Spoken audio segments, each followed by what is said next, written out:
Firstly Nimrat क्या बोलना चाहोगे? शो में एक नया ट्विस्ट देखने को मिलेगा, एक नया चैप्टर देखने को मिलेगा जहाँ वुमेन्स के ऊपर जो वायलेंस हो रहा है उसके ऊपर एक आवाज़ लेगी मेहर।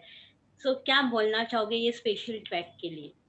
तो जैसे कि आपने कहा कि एक औरत को एक बहुत ही डिफरेंट लाइट में देखा जा रहा है, but I feel since the very beginning show का नाम है छोटी सा नानी, and since the Inception only या हमने औरतों के मुद्दों को और औरतों को एक अलग लाइट में पोर्ट्रे करने की कोशिश करी है, whether it is females and women being strong, या being confident. So I feel कि इस नए साल में स्पेशली आई थिंक लॉकडाउन के समय में आई थिंक हम सब ने ये आर्टिकल्स पढ़े होंगे या न्यूज़ सुनी होगी about the growing violence against women. कहीं ना कहीं सब लोगों की पेशेंस लेवल्स जो है वो कम होती गई, एंड क्योंकि लॉकडाउन में एज अ कपल और एज फैमिलीज हम सब वी वर बाउंड या in a we were physically bound to be under the same roof. Yes. I feel because of that, I think बहुत ज्यादा डोमेस्टिक वायलेंस केसेस सामने आए।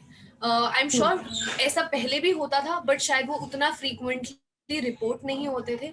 सो आई या feel कि जनवरी 2021 जो ये 2021 का नया साल शुरू हुआ है, and I feel we all have conversations about feminism and कैसे हमारी सोसाइटी में एक इक्वालिटी होनी चाहिए। जो हमने एक टॉपिक उठाया है और इसको हाईलाइट किया, I take a lot of pride, and I also want to thank चाहे वो हमारे चैनल हो या हमारे राइटर्स हो या हमारे प्रोड्यूसर्स हो, सब ने जो एज अ टीम एक डिसीजन या। लिया इसको हाईलाइट करने का। I think it was very important. So आपने पर्सनली लॉ स्टडीज किया है तो आपको पता है कि कितने सारे केसेस आते हैं इंडिया में, कितने सारे इंडियन वुमेन्स फेस करते हैं डोमेस्टिक वायलेंस को लेकर। आपने भी कोई कुछ पर्सनल केसेस देखे होंगे या अपने नेबरहुड्स में या फैमिली या रिश्तेदारों में। आपको कभी लगा कि वुमेन्स कभी कभी एकदम कमजोर हो जाती है और वो अपना स्टैंड नहीं ले पाती है, और वो ये बात सभी के सामने खुलकर नहीं रखती है, वो सिर्फ ये सोचती है पति पत्नी के बारे बीच की बातें यहाँ पे ही खत्म कर देती इनहेरेंटली हमें भगवान ने एक औरत और एक मर्द को खुद बनाया physically. Men are more stronger, right? तभी हमारी एक आदत होती है अपने रखने की कि शायद men are more stronger than women, and that is physically they are stronger. So I was just saying this, that since the very beginning, जब हम पैदा होते हैं, जब एक फैमिली में हम पैदा होते हैं, and I being the girl and I have a brother also, तो कहीं ना कहीं हमारे एक दिमाग में ये बताया जाता है हमें, या हमें ये फील भी होता है या सेंस भी होता है कि फिजिकल एट्रीब्यूट्स के हिसाब से अगर हम देखें तो men are more stronger than women. आज अगर मैं आपसे एक है। बात बोलूं कि एक दिन के लिए लड़के नहीं है, तो आप क्या करेंगे? You know if I ask you that बस and I have freely asked, आप क्या करेंगे? Generally I want to know, आप क्या करेंगे अगर एक दिन के लिए मर्द ना हो इस हम प्लेनेट पे? फ्रीली घूम सकते हैं हर जगह ना, वी कैन मूव फ्रीली, ऐसा कुछ एग्जैक्टली। टेंशन नहीं होगा। द हम सोचते हैं हाँ, रात को नहीं हम जा सकते फ्रीली घूम हैं। सकते हैं, हमें सोचना नहीं पड़ेगा कि हम कैसे कपड़े पहने, हम रात को कितने बजे बाहर निकल रहे हैं, राइट? तो हमें या फिजिकली सेफ फील होगा, करेक्ट? ना या I just want to know, इस चीज के अलावा, फिजिकल सेफ्टी के अलावा हम बाकी सारी चीजें कर सकते हैं while men are also there, लेकिन जो एक फ्रीडम आती है, यू नो एंड वही फ्रीडम आई फील हमें महसूस होनी चाहिए, despite the fact that men freedom of thought, या हमें किस तरह के कपड़े पहनने हैं, क्या खाना खाना है। टू सेट वेरी राइटली, औरतों को लगता है कि ये फैमिली का मैटर है और ये घर तक ही सीमित रहना चाहिए, लेकिन ये बहुत ही गलत है। I mean, हमारे इंडियन लॉज के हिसाब से आईपीसी में सेक्शंस दिए गए हैं which talk about women safety and women rights. या there is a domestic violence के अगेंस्ट एक एक्ट आया हुआ है, 2005 में वो एक्ट आया था। या there is a dowry prohibition act also that was introduced. So it's not like कि हमारी सोसाइटी में या हमारे लीगल सिस्टम ने ऐसे सेफगार्ड्स नहीं रखे हमारे लिए, या ऐसी मशीनरी नहीं है हमें सेफ करने के लिए, बट क्योंकि हम लोगों को फिजिकली डर लगता है मर्दों से, या तो हम चुप हो जाते हैं। बिकॉज हमें लगता है कि घर का माहौल खराब होगा, बच्चों के ऊपर ये बात होगी एंड XYZ फैक्टर्स।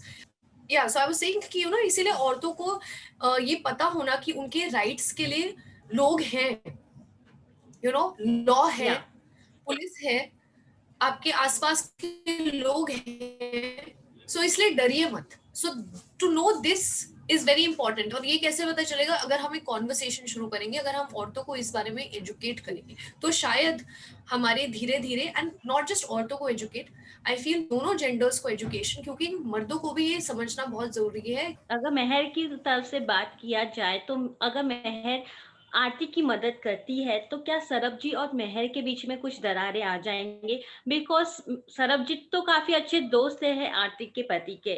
क्या उसके कारण आप दोनों के रिलेशनशिप में कुछ अनबन देखने को मिल सकता है शो में? जी, मतलब आई थिंक ऐसा अनबन नहीं है कि हम एक दूसरे से, मतलब कहते हैं ना, दो इंडिविजुअल्स के बीच में, दो मतलब एक पति और पत्नी के बीच में डिफरेंस ऑफ ओपिनियन हो सकते हैं। तो जब मैं सरबजीत जी को बताती हूँ कि तरकश जी ऐसा आरती जी के साथ कर रहे हैं एंड उन्हें हमारी मदद की जरूरत है, तो सरबजीत जी जो हैं वो उनको डिफेंड करने लगते हैं, क्योंकि वो तरकश को इतने सालों से जानते हैं। तरकश जी के साथ लिटरली उन्होंने उनके फादर भी काम करते थे, सरबजीत के फादर के लिए, एंड ही इज लाइक सरब्स राइट हैंड। तो उनको कहीं ना कहीं बिलीव ही नहीं होता है कि तरकश जी ऐसा कर सकते हैं। क्यों? क्योंकि उनके सामने उनका रवैया औरतों की तरफ बहुत अलग है। यस। जिस हिसाब से मैं बता रही हूँ, तो वो डिसबिलीफ में चले जाते हैं। तो उसको लेकर सरब और मेरे बीच में डेफिनेटली क्लैशेस होते हैं। मानने के लिए ही तैयार नहीं है कि ऐसा हो रहा है। ओके। सो मेहर तो फुल रेडी है आरती के सपोर्ट में। कितने सारी मुश्किलों का सामना करेगी मेहर इस जंग को पूरा हासिल करने के लिए? की मदद करनी होती है, और जब कोई एक्चुअली में इतना ज्यादा सफर कर रहा हो, मुश्किल मुश्किल लगती नहीं है, क्योंकि आपको पता है अपने सबकॉन्शियस में और अपने दिल में कि आप एक कुछ अच्छा कर रहे हैं, किसी की शायद जिंदगी बचानी है। सो आई थिंक ये मुश्किलें मुश्किलें काउंट करता नहीं है। अगर if me standing up, if Mehar standing up for someone, अगर वो उसके लिए अगर मुझे दो चार ताने सुनने पड़े, लोगों की बातें सुननी पड़ी, मेरा खुद का हस्बैंड मुझे बिलीव ना करे, तो आई थिंक जिसे कहते हैं ना, वर्थ इट रहेगा। क्यों? क्योंकि शायद मेरी इस स्ट्रगल से एक औरत की जान बच रही है। सो निमृत, मैं आपसे पर्सनली जानना चाहूँ आपने कभी किसी औरत को डोमेस्टिक वायलेंस सहते हुए देखा है या आपने कुछ स्टेप उठाया उस चीज को लेकर? पर्सनली आपने कभी ये सब चीज महसूस किया अपने आसपास?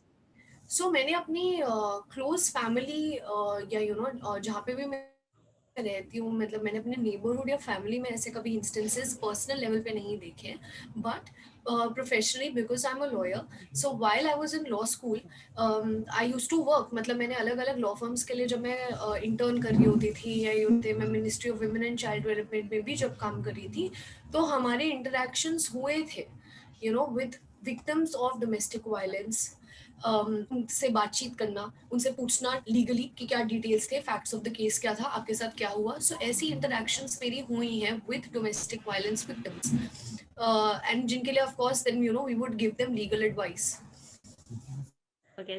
सो finally any message for the all the womens जो हमेशा डर के मारे चुप बैठ जाती है, अपने बच्चों के बारे में सोचकर चुप बैठ जाती है, अपनी रिस्पेक्ट ना खोए, उनको लगता है कि अगर मैं बता दूंगी तो मेरे को ही लोग गलत कहेंगे, ये सब बारे में सोचकर जो औरतें पीछे हो जाती है, अपना कदम पीछे लेती है, उनके लिए एक मैसेज हो जाए? मैं बस ये कहूँगी कि सेल्फ रिस्पेक्ट से बढ़कर और कुछ नहीं है लाइफ में। और अगर आपकी सेल्फ रिस्पेक्ट इंटैक्ट है, तो सामने वाला इंसान वो लाइन क्रॉस नहीं करेगा जो उसे नहीं करनी चाहिए। जी। आई थिंक हर रिलेशनशिप में म्यूचुअल रिस्पेक्ट होनी चाहिए, आपसी सहमति से डिसीजंस लेने चाहिए। और अगर कहीं आपको लगता है कि आपके इन लॉज या आपके हस्बैंड या फैमिली मेंबर, मतलब फैमिली में कोई और मेंबर आपके साथ ज्यादती कर रहा है, तो उसको जाके रिपोर्ट करिए। बिकॉज ऐसा नहीं है कि देर इज नो सोल्यूशन, हर प्रॉब्लम का सोल्यूशन होता है। एंड लोग क्या कहते हैं उसे बिल्कुल फर्क नहीं पड़ता, बिकॉज आप बीत रहा है वो आपको डायरेक्टली इफेक्ट करता है। आप कल को रिपोर्ट नहीं करे किसी चीज के बारे में, और आपके साथ रोज ज्यादती हो रही है घर पे, और से बाहर निकलने के लिए चाहिए हिम्मत। एंड हिम्मत देने के लिए हम सब औरतें हैं आप सबके साथ खड़े होने के लिए। Thank you so much, Nimit, for giving a precious time and all the best for this new track. And I hope कि ये मैसेज सभी को पहुंच पाए. Thank you so much. Thank you very much कि आपने यू नो टाइम निकाल कर ये इंटरव्यू किया।